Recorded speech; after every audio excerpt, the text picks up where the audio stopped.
प्रणवेनैव मन्त्रेण पूजयेत् लिङ्गमूर्धनि धूपैर्दीपैश्च नैवेद्य ताम्बूलैः सुंदरैस्तथा।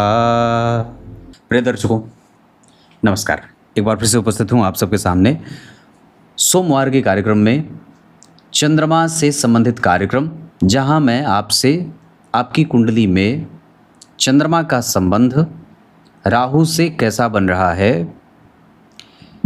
इस पे बात करने वाला हूँ। बिना समय का नुकसान किए त्रिपिंडी श्राद्ध से संबंधित कोई भी जानकारी या अगर त्रिपिंडी श्राद्ध कराना चाहते हैं काशी के विद्वानों के द्वारा बिल्कुल ही निम्नतम शुल्क पे, तो निश्चित रूप से 9572 वाले नंबर पे संपर्क कर सकते हैं। ये महालया पर्व हमारे पुरखों का पर्व है और हमारा कर्तव्य बनता है कि उनके डीएनए से हम जीवित हैं, वो हमारे पूर्वज रहे हैं, तो हम उनका तर्पण और श्राद्ध करें और उनके निमित्त ब्राह्मणों को दान दें और ब्राह्मणों को भोजन पवाएं।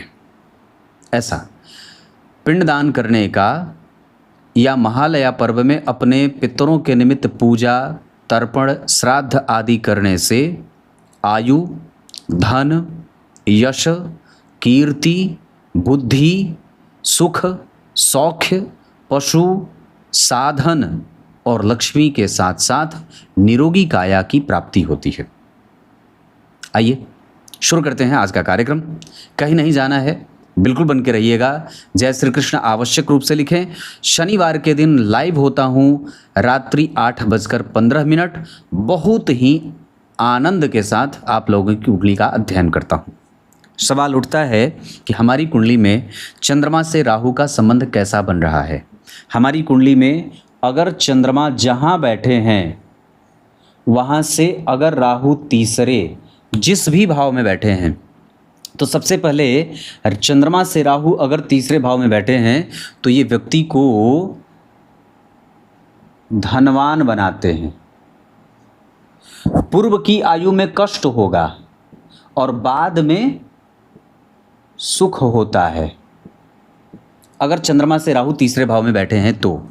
उसके बाद अगर चंद्रमा से राहु तीसरे भाव में बैठे हैं तो व्यक्ति किसी के ऊपर आश्रित नहीं रहता है, किसी के ऊपर आश्रित नहीं रहता है, वो स्वतंत्र होता है और निर्णय लेने वाला भी होता है। उसको निर्णय लेने में किसी की तरफ देखना नहीं पड़ता है।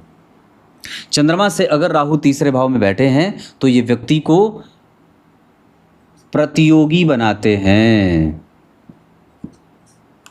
मतलब वो कभी भी जल्दी से हार मानने वाला नहीं होता, वो थकता नहीं है और साथ ही साथ स्वावलंबी भी होता है, स्वावलंबी भी होता है।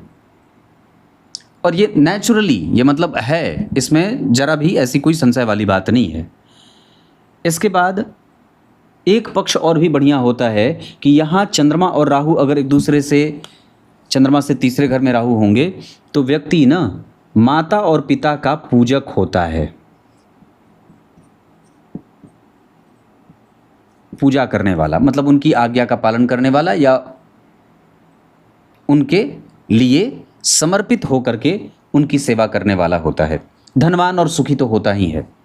इसके साथ साथ अब मैं आपको इस बात से आपका परिचय करा देता हूं कि आपकी कुंडली में चंद्रमा जहां कहीं बैठे हैं वहां से अगर राहु 6वें भाव में बैठे हैं तो क्या होगा। मतलब चंद्रमा जहां कहीं बैठे, मैंने लग्न में बिठाया है, आप इसको कहीं भी बिठा सकते हैं, बस गिनने पर 1 2 3 4 5 6 चंद्रमा से 6वें घर में राहु होने चाहिए। तो क्या क्या फल मिलता है। चंद्रमा से 6वें भाव के राहु व्यक्ति को धन का व्यय करने में व्यक्ति सोचता नहीं है, सोचता नहीं है। वो मतलब धन को बचाने में उतना विश्वास नहीं करता, मतलब वो धन का व्यय करता है, ऐसे कंजूस प्रवृत्ति का नहीं होता। उसके बाद चंद्रमा से 6वें घर में जब राहु होते हैं तो व्यक्ति कभी भी उसको जल्दी जल्दी वो बीमार नहीं पड़ता है, जल्दी जल्दी बीमार नहीं पड़ेगा। मतलब उसकी प्रतिरोधक क्षमता कह सकते हैं कि मजबूत है। उसके बाद अगर चंद्रमा से राहु छठे भाव में बैठे हैं तो व्यक्ति आसानी से समझ जाने वाला होता है। कोई भी बात बहुत झट से समझ जाने वाला या जान जाने वाला भी होता है। अगर आपकी कुंडली में चंद्रमा से राहु छठे भाव में बैठे हैं तो आप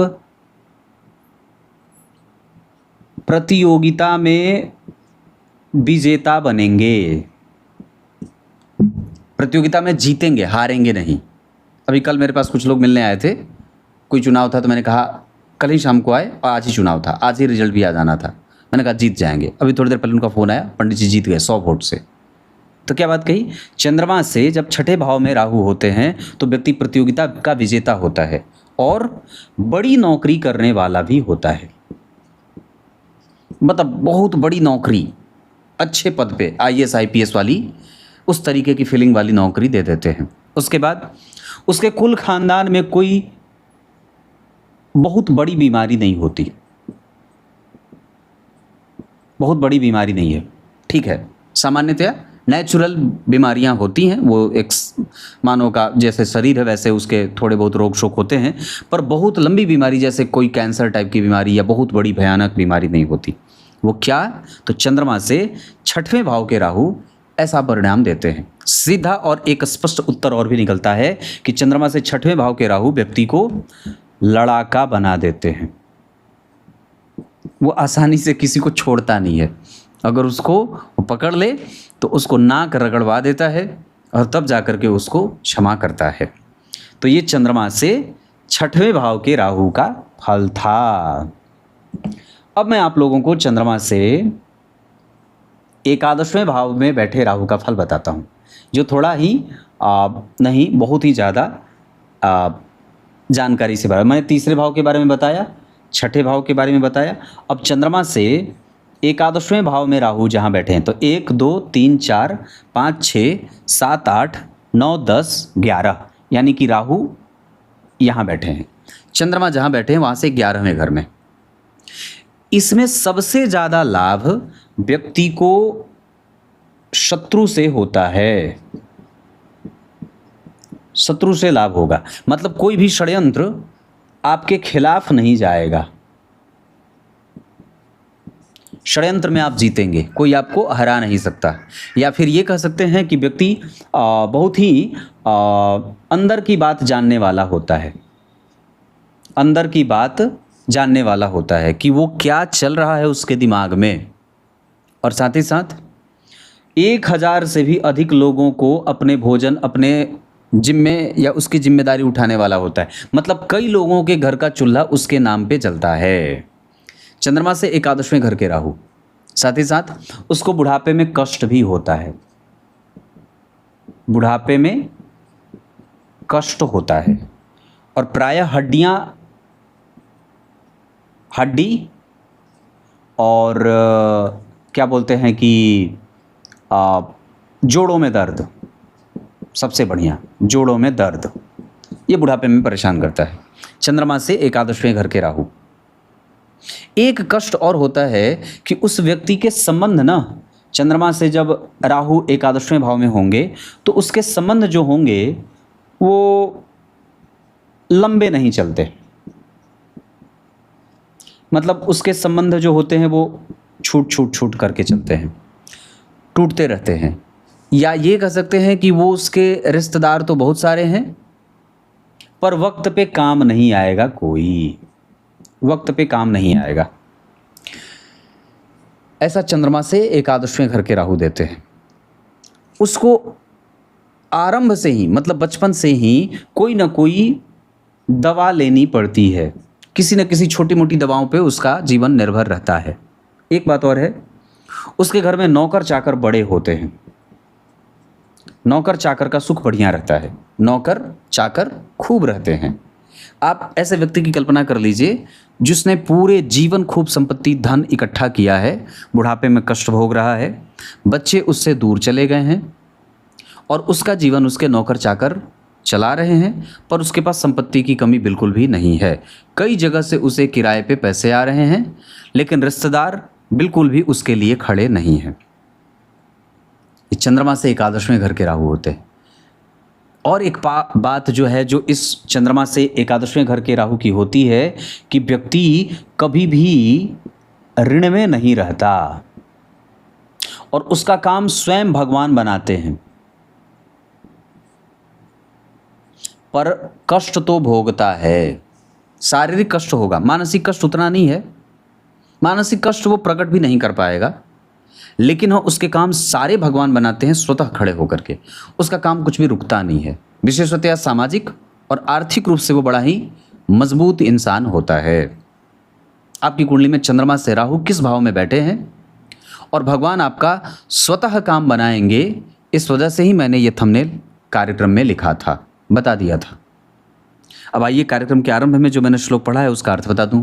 ठाकुर भगवान शिव जी की पूजा बहुत आपको शांति देती है। जब आप आंख बंद करके उनको याद करते हैं तो ऐसा लगता है जैसे वो सामने से आपको कह रहे हैं मुझे सजा दो, या जितना मुझे सजाओगे मैं तुम्हारे जीवन को उतना ही सजा दूंगा। निर्वैर होकर के पूजा करें, आसन लगा करके बैठें और देवम भूत्वा देवम यजेत, देवता की भांति देवता के पास जाने से बनना चाहिए। भस्म लगाइए, त्रिपुंड लगाइए, धोती पहनिए, एकदम सुंदर जो है वो दुपट्टा डालिए, भस्म शरीर में लगाइए और उसके बाद खूब सुंदर जल गंगा जी का एकदम शीतल, जिसमें गुलाब की पंखुड़ियाँ छुड़ी हुई है, कपूर और चंदन छुड़ा हुआ है, दूध एकदम शुद्ध देसी गाय का सोने के कलश में रखा हुआ है, एक तरफ चंदन खूब सुंदर सुगंधित चंदन जिसमें कपूर केसर एकदम डला हुआ है, बिल्कुल ही महीन, जो भगवान को चुभे नहीं, ऐसा चंदन घिसा है। फूल की माला इतनी दिव्य कि भगवान को सजा दिया तो मन मोहित हो जाए। गुलाब, बेलोपत्र की माला इतनी सुंदर कि एकदम सुंदर सुंदर कोमल कोमल पत्ते बेलोपत्र के भगवान के गले में विराजमान है। मंदार की माला, धतूरे का फल, भांग खूब बढ़िया एकदम पिसा है और इतना बड़ा गोला उनके सामने रखा है। ऐसे पूजा करिए। और मैं करता हूँ, शाम को करता हूँ, तभी आपको कल्पना करके बता रहा हूँ। तब तक के लिए बहुत बहुत नमस्कार।